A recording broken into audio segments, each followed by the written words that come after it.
Okay, this is that 2002 Chevy Monte Carlo.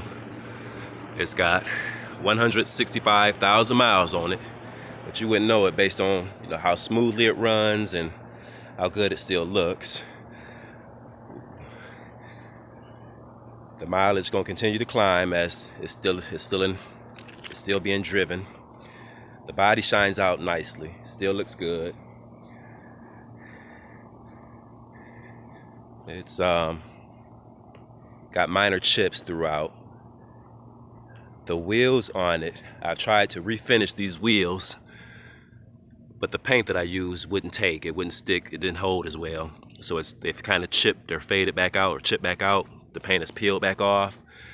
But even underneath the paint, they just look kind of dull, rather than that alloy or aluminum looking finish that they should have. But overall, the body's in really good shape, with the exception of the hood. The hood has there's a major chip here and little minor chips throughout.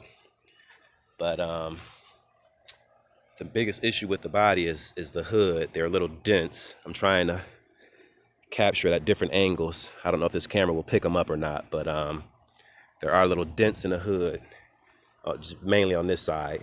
There's one there, dent there, and a dent there. But overall, the body looks fantastic considering how old it is. Still shines out nicely. And it's got the tinted windows, but it's got that vinyl tint versus the old paper thin stuff that we used to use back in the day. This tint is way more thick, and for whatever reason, it keeps snagging the windows. It happens every once in a while. You'll put the window down, but when you go to roll it back up, it snags on something, and you have to give it a little assistance in order to make it free, to pull it free. I don't like that. If it was me, if I was gonna keep the car, I'd just go on and peel the tint off. It's not worth the headache keeping it on. But I'll leave that up to you if you want to take it off or not. The windows roll up and down as they're supposed to. It's just that tint will kind of keep them from doing what they should be doing. And my fear would be it's gonna mess something up. Right now the windows are fast, and if you keep having to pull on them, then I fear it would mess something up. But again, the body's in really good shape. I think the car did spend some time up in Michigan, but I would say it was a brief amount of time, because up underneath there's no rust. There's no rust anywhere on the body. I'm trying to get on the ground here so I can get up underneath. Oh boy. And from front to back, side to side, there's no rust. You can see the factory paint from when it left all these years ago. It's kind of dirty up under here, but there's no rust, with the exception of the exhaust pipe.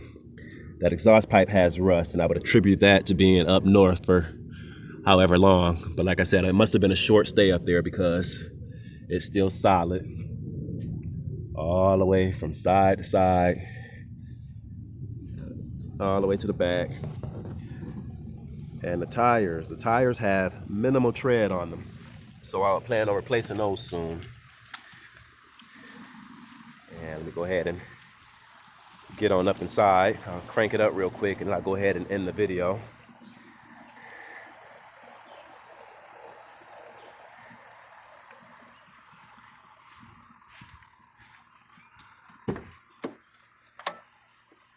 The interior is in really good shape. The seats they're not the brightest in the front, but they're still very clean. It looks like somebody tried to take really good care of the car.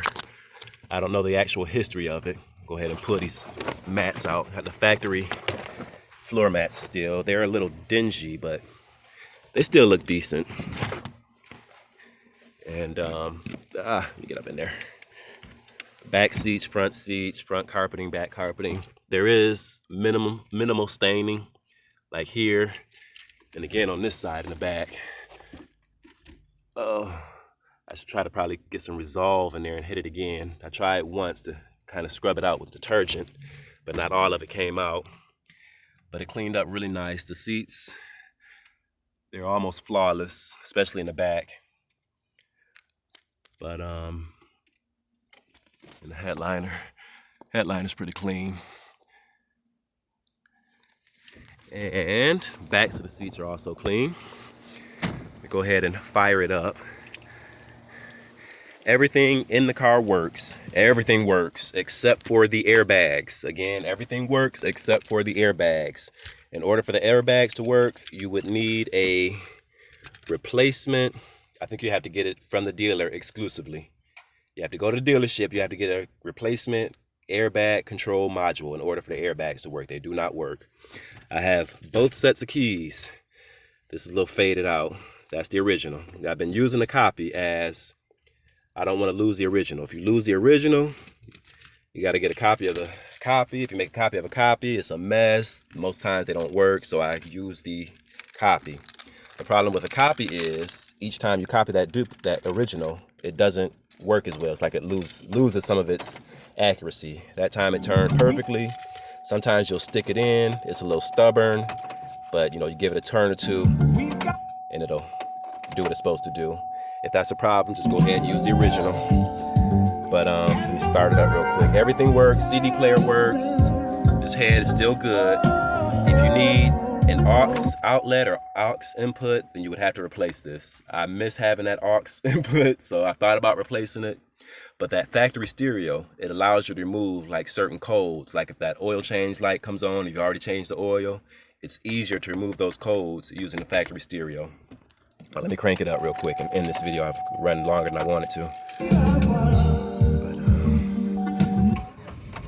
But, as you can see, it fired right up.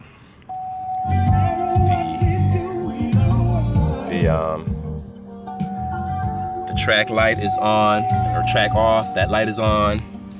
The ABS light is on. That's both the same. That's one and the same. It's the same situation. If you replace the wheel sensors, it'll take both those lights out.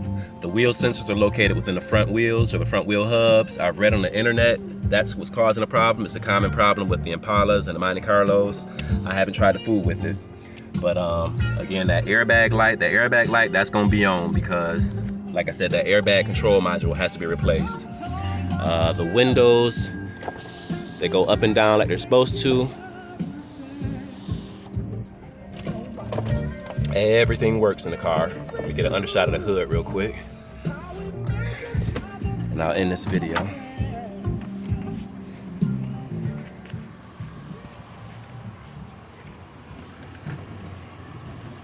Yeah.